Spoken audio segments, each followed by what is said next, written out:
பெரிய வணக்கங்க. அதாவது கிட்டத்தட்ட ஜனநாயகன் படம் ஜனவரி 9ஆம் தேதி ரிலீஸ் ஆகிறது. இப்போ ஏப்ரல் 9ஆம் தேதி அது ரிலீஸ் ஆயிருக்கு அப்படின்னு சொன்னா மிகையாகாதுங்க. ஏன்னா கிட்டத்தட்ட ஜனவரி 9ஆம் தேதி அந்த படம் ரிலீஸ் செய்யப்படுறதா இருந்தது. கிட்டத்தட்ட ஒரு அரசியல் காரணங்கள் காட்டி அந்த படமானது தள்ளி போனதுன்னா ஒரு 20 டேஸ் 30 டேஸ்க்கு அப்புறம் திரும்ப படம் வந்துருன்னு எல்லாரும் எதிர்பார்த்தாங்க. பட் அந்த படம் வரல.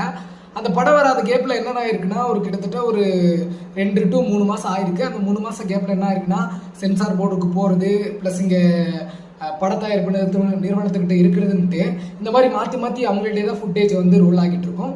அப்படி ரோல் ஆகிட்டு இருக்கும்போது அந்த எடிட்டர், அதாவது அந்த படத்தில் இருக்கக்கூடிய எடிட்டர் டேபிள்ல இருந்து அந்த படமானது கசிந்திருப்பதாக, அதாவது லீக் ஆகிருக்கிறதாக வந்து தகவல்கள் வந்து சொல்லிக்கிட்டு இருக்காங்க. ஸோ அப்படி லீக் ஆன படம் யாருமே டவுன்லோட் பண்ணாதீங்க, டவுன்லோட் பண்ணால் அது கிரிமினல் அஃபென்ஸ் அப்படின்னு சொல்லிட்டு இருக்காங்களே, இது எந்த அளவுக்கு உண்மை, நம்ம டவுன்லோட் பண்ணலாமா, பார்க்கலாமா, வேண்டாமா அப்படின்னு